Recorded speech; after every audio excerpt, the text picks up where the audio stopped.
My brother-in-law thought he could barge into my villa with his friends, so I taught him a lesson through a lawyer and a restraining order. Now he can't come within 500 meters of me. My name is Robert, and I am 68. Before we continue, please subscribe to the channel and write in the comments what time it is where you are now. They arrived with the kind of noise that makes your skin crawl before you even register why. Engines too loud for a quiet afternoon, music thudding from a portable speaker, the high false laughter of men who need an audience to feel tall. I'd just finished trimming the rosemary along the path and was rinsing my hands in the courtyard sink when the gate banged open and 4 men, my brother-in-law front and center, marched in like they were touring a house for sale. Mark didn't knock. He never had the patience for doorbells, not when he thought he already owned the room.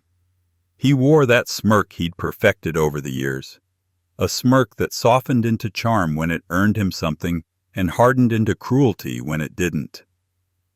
He crossed the courtyard as if counting paces for some future argument over property lines and clapped me on the shoulder. "Rob," he said, "we figured we'd save you a trip and come check out the big man's villa. Heard you finished the east wing. Let us see." He didn't say please. He didn't ask to come in. Behind him, his friends spread out without instruction, and the speaker someone carried began to spill out drums like hail on tile. One of them whistled at the pergola, the bougainvillea, the pale stone that held the afternoon heat. He whistled the way a man whistles at a stray dog, amused, uninvested. "This is a home," I said, keeping my voice steady, "not a showroom." "That right?" Mark grinned, eyes sliding past me to the open French doors where the curtains stirred in the sea wind. "We won't be long.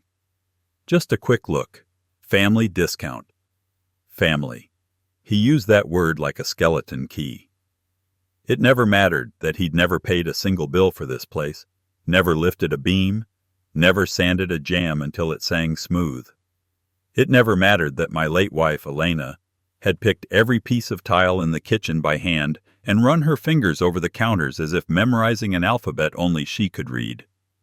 It never mattered that my daughter, Rachel, knew what this house meant to me and had promised, after the funeral, that she would help keep Mark from doing exactly this.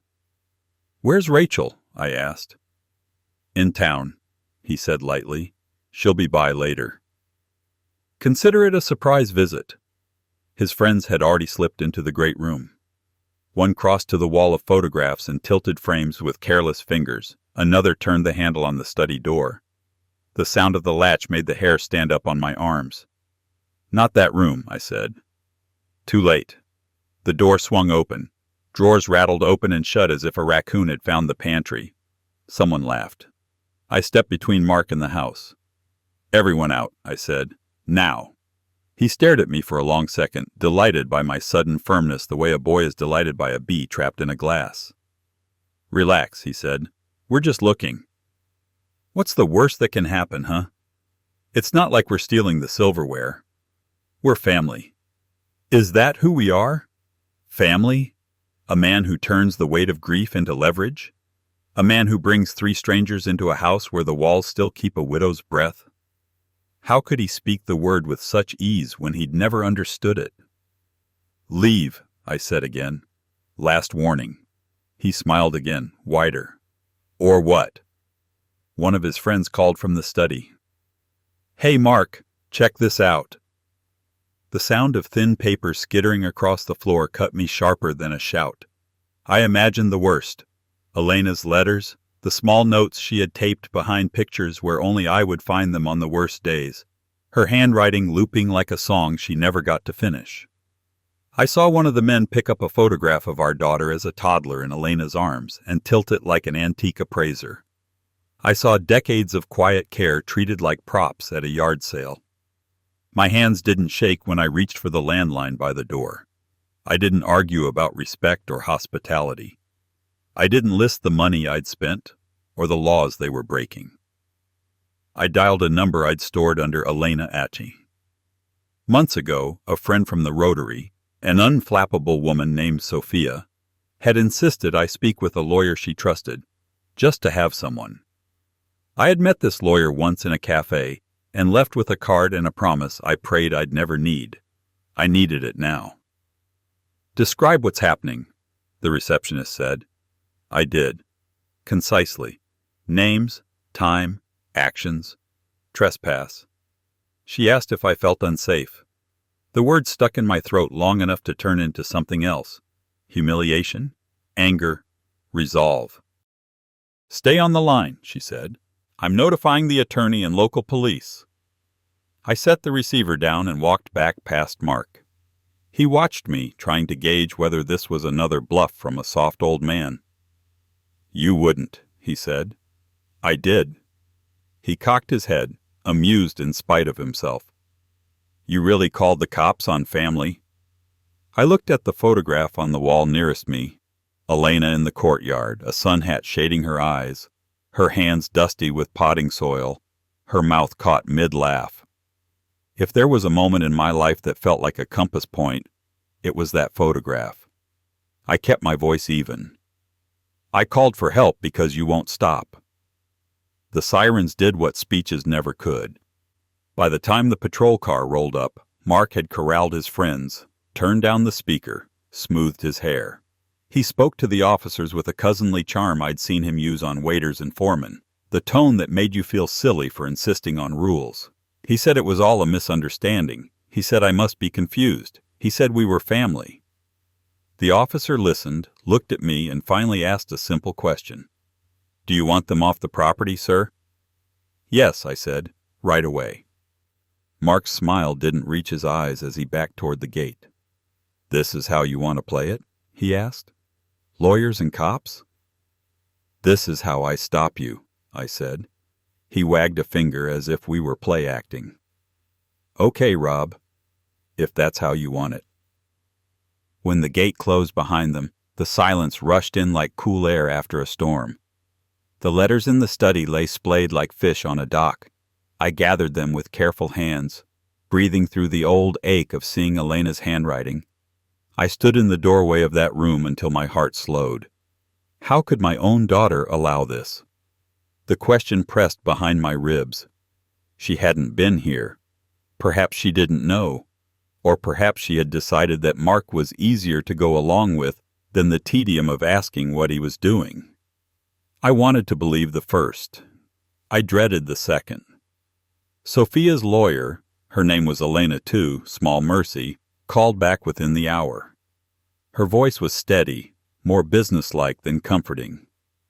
"We'll file for a protective order immediately," she said, "based on trespass, interference with your quiet enjoyment, and the presence of associates who are not family. Do you have security footage?" "Yes." I did, because Elena had insisted on cameras when we renovated. "Not because I don't trust people," she had said, "because I don't trust what people become in grief." "Send it to me," the lawyer said. "We'll draft a sworn statement tonight. If you want them to stop, the fastest way is a court order. It's not glamorous. It is effective. Law doesn't fix what people break inside you. It draws a line, and if you're lucky, the line holds." I sent the footage. I signed the affidavits. When I slept that night, the house made the same sounds it had made for years, the gentle clicks as beams settled, the distant shush of the cypress. But I heard them differently. I listened for the absence of laughter that wasn't welcome, for the relief of doors staying closed. 2 days later, I stood in a courthouse that smelled faintly of toner and lemon floor polish, while a judge with kind eyes listened to Elena, my lawyer, not my wife, summarize the facts. She kept the law simple. She kept me dignified. The judge read the sworn statement, looked at still images from my security cameras, and granted the temporary restraining order. 500 meters. No approach, no calls, no messages, no intermediaries. Mark's name on the paper made a sound in my chest like a door finally latching. I drove home with the order folded on the passenger seat, the paper weightier than it looked. When I reached the gate, I turned off the engine and sat for a long time. You imagine victory as the surge of triumph you see in movies. It rarely arrives like that. It arrives like the first breath you take after a long dive, a breath that burns before it heals. Rachel came the next afternoon. I heard her small car before I saw it. Hers was the only engine that didn't sound like a dare. She came through the gate with the careful steps of someone entering a hospital room, eyes scanning for damage. "Dad," she said, and hugged me with a fierce, quick pressure that felt like the daughter I remembered from before marriage complicated her. She pulled back and studied my face for signs I had aged. "I heard about the order." "How?" "Mark told me," she said, and I felt the word in her mouth like a word she had been forced to use too often. "He said you embarrassed him." "I protected my house." "I know." She looked down. "I should have been here." "Why weren't you?" She didn't answer. Not at first.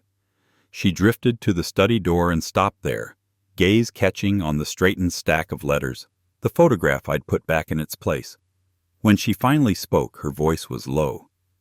"He said you were lonely. That you needed people around. He said he was including you in family. He said you would be happy to have company. Is that what you believe?"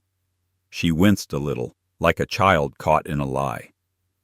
"I believe I've let too many things slide because it was easier to avoid a fight."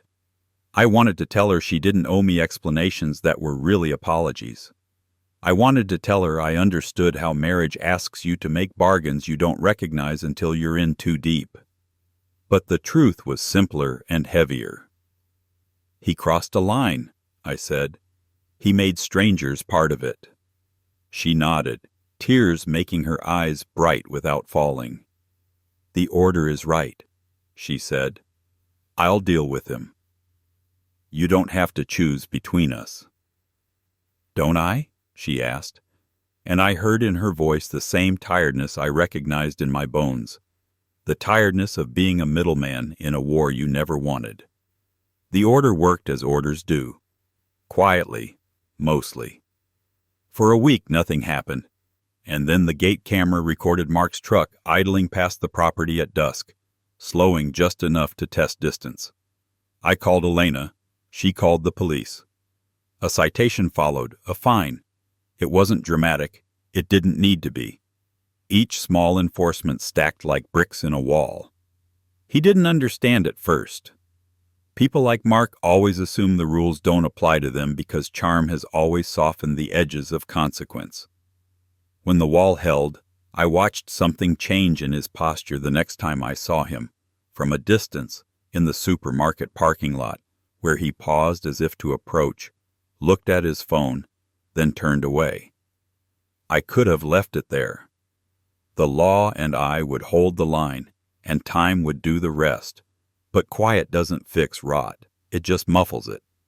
Quiet doesn't warn the next person who will be hurt. Quiet protects reputations that don't deserve it. The second hook slid into my life on a Thursday evening when the wind off the sea carried a rougher chill than the temperature warranted.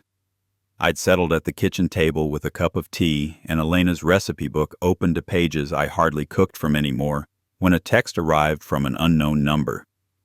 "Check your daughter's joint account. Don't call me, just look." I don't jump at shadows. I don't stalk bank statements at midnight like a jealous man. I logged into the bank out of habit born of decades of keeping a business afloat through lean seasons. I scanned, not sure what I hoped not to see. And there it was.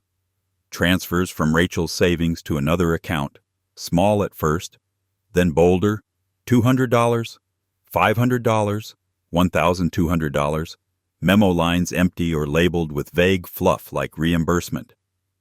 The destination account's nickname might as well have been a confession. MT Projects, Mark Thomas Projects. My brother-in-law's newest venture, a churn of schemes that sounded plausible over wine and always ended in a shrug. I stared at the numbers until they stopped swimming. Then I did what I always do when my heart sprints too fast for clear thought. I made a list. Dates, amounts, frequency. I added notations from memory. The week Rachel's car needed a new radiator. The month we repaired the roof after a storm. The period she'd cried at our kitchen table because Mark had been spending late nights meeting investors who never seemed to have last names. The transfers began the week after the first time Mark tested the gate with his truck. I didn't call Rachel. I didn't send texts that would read like accusations even if I wrote them with care. I called Elena, the lawyer. "Don't get ahead of it," she said. "Don't accuse. Document. Then, if Rachel wants help, you'll have a map ready." "I don't want to humiliate him," I said. "I want him to stop." "Then we aim for accountability, not spectacle." We collected statements. Elena reached out to a colleague who did forensic accounting and owed her a favor. The colleague didn't look like a TV detective. He looked like a tired teacher, which made me trust him more. He traced not just the transfers I'd seen, but a pattern of withdrawals from Rachel's account at times of the day when she was usually at work and Mark wasn't. He found payments to contractors that matched no work, invoices for materials that never appeared on a job site, small disbursements to two of the men who had barged into my house that first day. The picture was simple and ugly. Mark had lost work, spun a story about a project that never existed, and floated it with money siphoned from Rachel's savings. The trespass here wasn't a man and his friends entering a villa. It was a man entering a life through its bloodstream. "Do we tell her?" I asked. "Not we," Elena said gently. "You. And you don't do it angry. You do it the way you'd want someone to do it if the situation were reversed." I invited Rachel to the house on a Sunday afternoon with the promise of coffee and a long walk if the wind cooperated. She arrived with a tautness in her shoulders that told me she'd been bracing for this conversation since the day at the courthouse. I set the folder on the kitchen table as if it might bite. "I found something," I said. "I want to show you. I'm not interested in being right. I'm interested in being honest." She opened the folder. I watched her face do what faces do when a person sees facts they have suspected but avoided naming. She worked through the pages quickly, then slower, then a second time, reading the dates like a rosary. "I gave him permission to borrow," she said, voice flat with shame. "A couple of times. He said he needed to get through a week. He said he didn't want to ask your help because you'd hold it over him. I didn't know he—" The sentence collapsed into her hands. "You don't owe me an explanation," I said. "You owe yourself what you decide to do next." We sat for a long time without the performance of small talk. She asked what would happen if she confronted him. I told her the truth. He'll deny it first. He'll blame. He'll say you didn't understand. If you want to change this, you need more than an argument. You need a plan. What does a plan look like? "It looks like a separate account with a new bank," I said. "It looks like saying the word no and meaning it. It looks like a financial restraining order." She looked up sharply. "Is that a thing?" "Not in name," I said, "but we can build one." Permissions removed, access revoked, boundaries written down. She nodded, slow at first, then faster. "Will you help me?" "Of course." There are acts of love that look like sternness. Helping your child disentangle from a liar is one of them. We spent the next week shoring up the parts of her life Mark had turned into doorways he could walk through. New accounts, separate cards, copies of leases and titles with her name front and center. We moved the account her paycheck landed in. We changed passwords. We canceled auto transfers that had sounded generous in healthier seasons and turned into tethers. We wrote down what she would say the day she told him it was over and rehearsed it until the words sat right in her throat. Mark came by my gate twice that week and parked just far enough away to avoid another citation. He stared at the house with the baffled anger of a man confronted by a machine he no longer knew how to operate. On the third day, he sent flowers to Rachel's office with a note that read like an apology and sounded like bait. She told him she'd meet him at a cafe in town, a place with big windows and staff who knew her name. Elena came too, not at the table but nearby with a book she pretended to read. I sat in the car 1 block over and felt like a coward and a guardian in the same breath. You can't fight your child's battles for her, But you don't have to make her walk to them alone.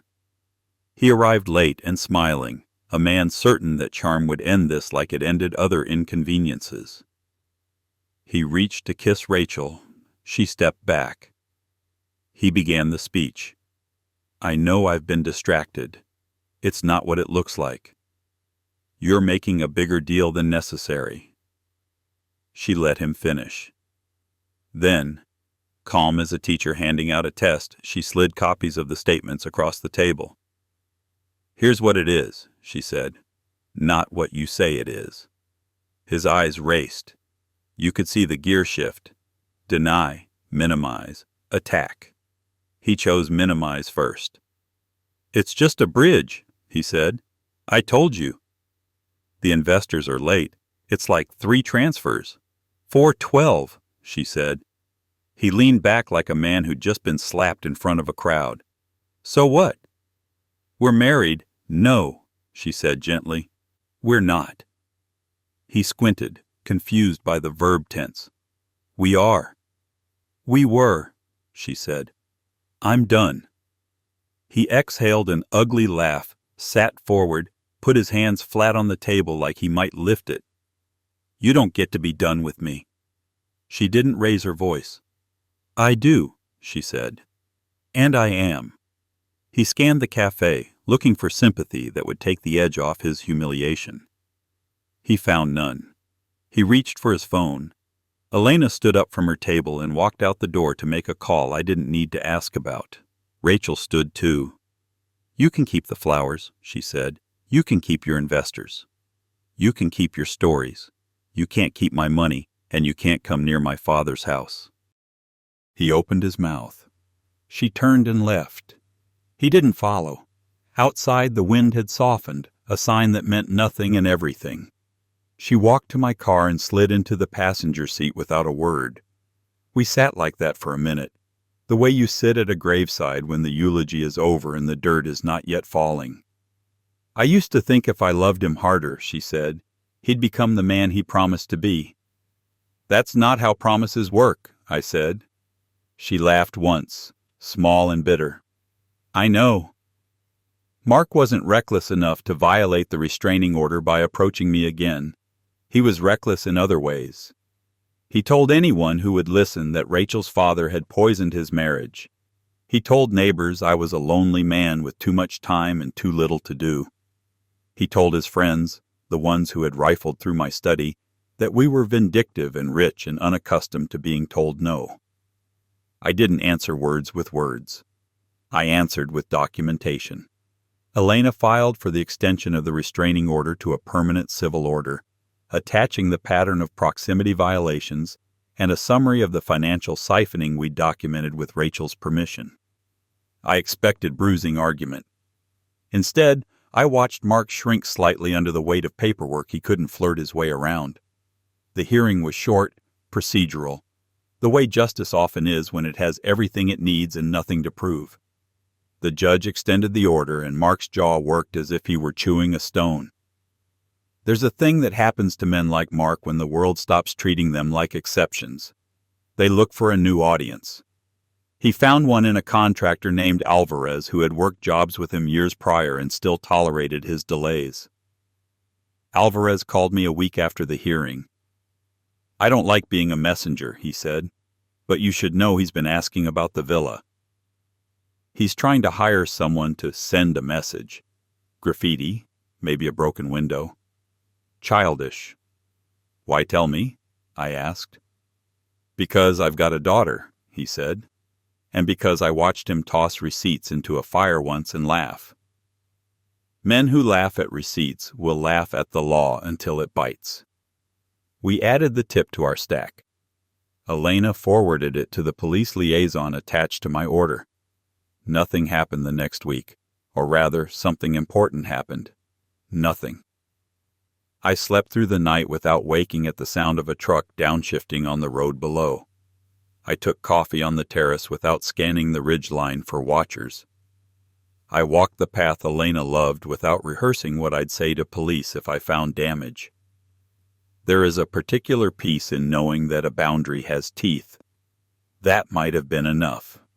But life, stubborn as a weed, came back in unexpected ways. 2 months after the hearing, I found a letter in the mailbox with no return address.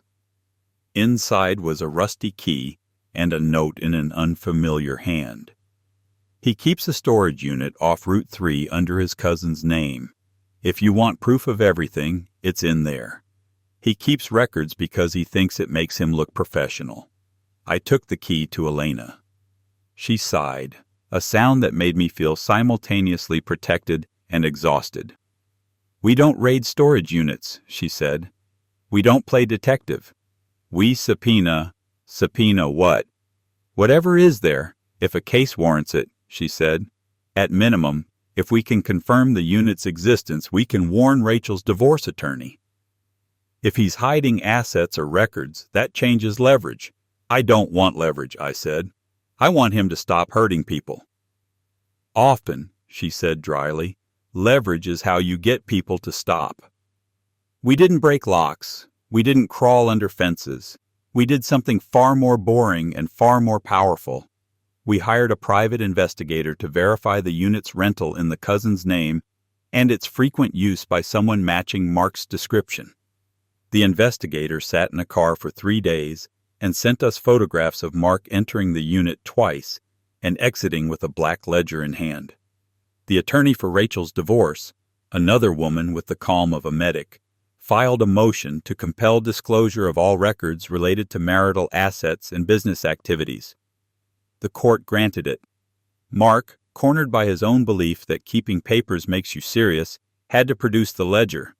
It contained everything: loans from friends never repaid, cash withdrawals explained as materials, payments to the 2 men from my house labeled as labor on dates when no labor occurred. It showed in tidy columns what we had felt in bruises: a man who built his life on everyone else's balance. The settlement in Rachel's divorce was humane and firm. Mark wouldn't go to jail. I didn't want him there. He would pay back what he siphoned. He would relinquish claims on the house they had rented together and the car he'd titled in her name as a tax dodge. He would abide by the restraining order so completely, he'd feel it in his bones when he turned down my road and had to turn around. The day it finalized, Rachel and I ate dinner in my kitchen without talking about the past more than we had to. She watched me wash the dishes, my slow, practiced movements, then took the towel from my hand the way her mother used to. "You could have yelled more," she said. "You could have said I told you so." "I could have," I agreed. "It wouldn't have made either of us safer." We took our coffee onto the terrace as the evening cooled, and for a moment the villa felt the way it used to, on the best nights when Elena would hum something half-remembered and the cypress would whisper without menace. Rachel reached across the table and put her hand over mine. "Thank you for drawing a line," she said. "I was afraid to." "I was afraid too," I said.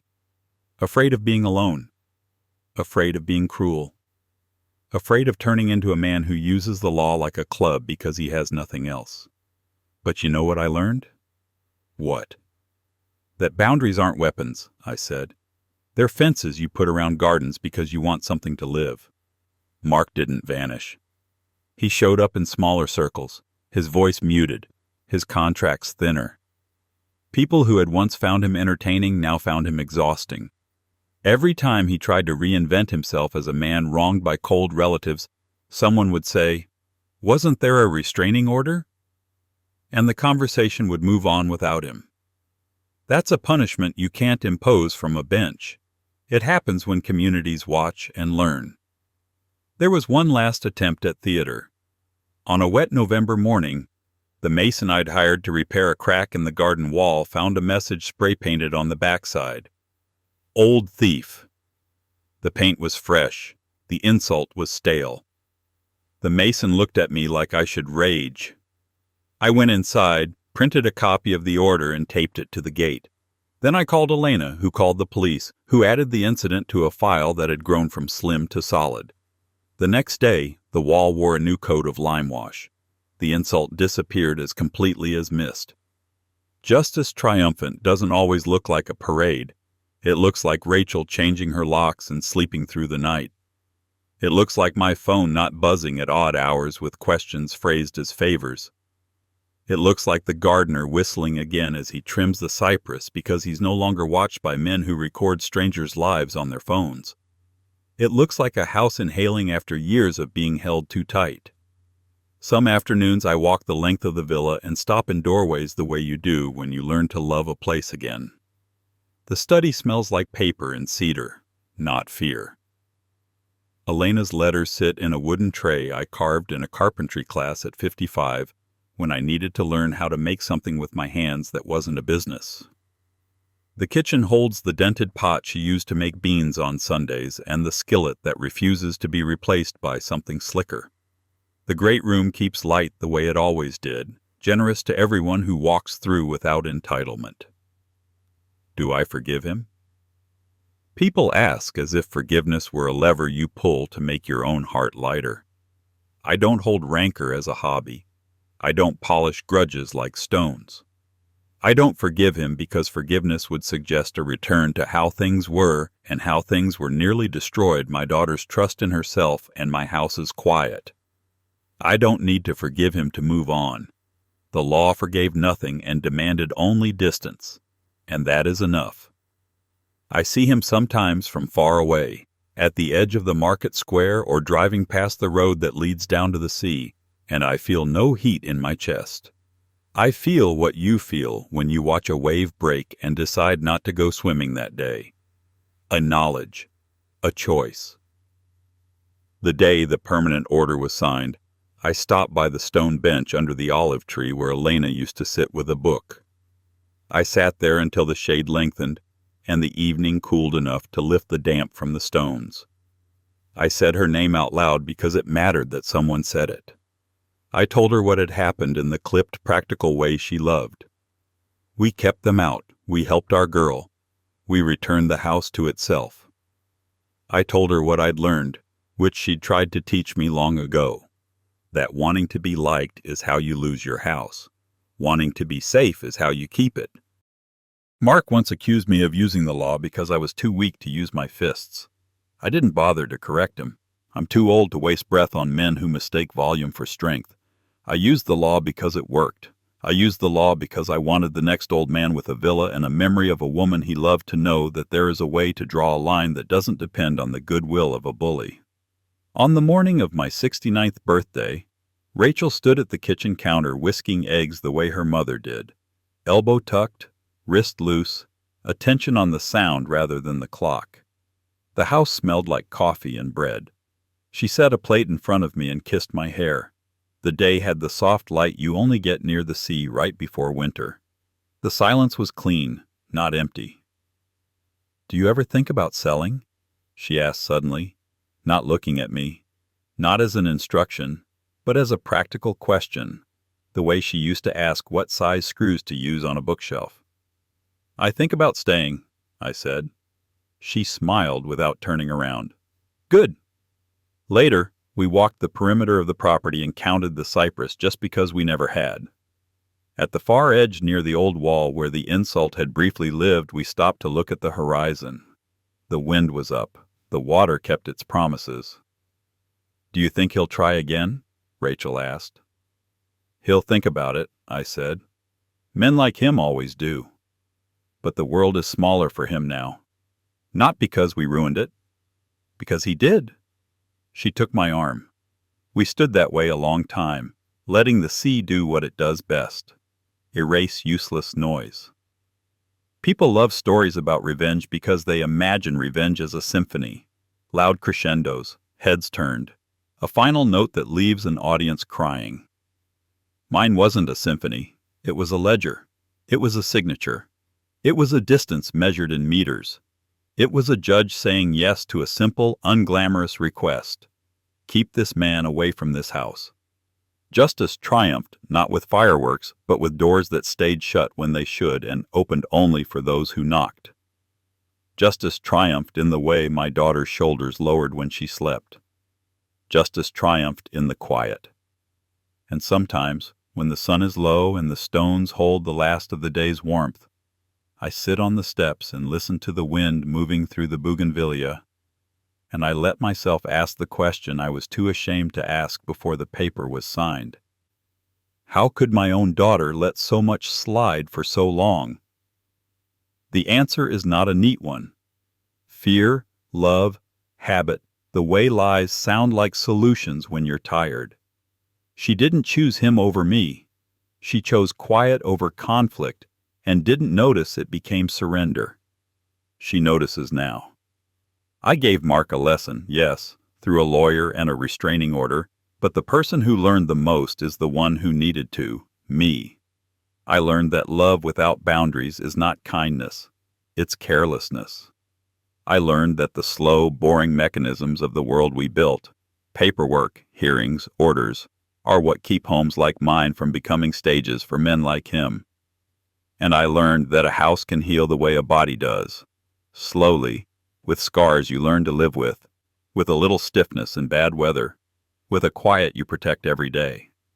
500 meters. That's the law's distance. My distance is longer, the length of the years he no longer gets to take from us. The length of evenings like this, intact. The length of a daughter's breath when she laughs at something silly in the paper and sets a cup of coffee in front of me without looking over her shoulder at a door she no longer fears will open. My grandpa's words really happened. I believe him. If you want more true tales stories like this, hit subscribe.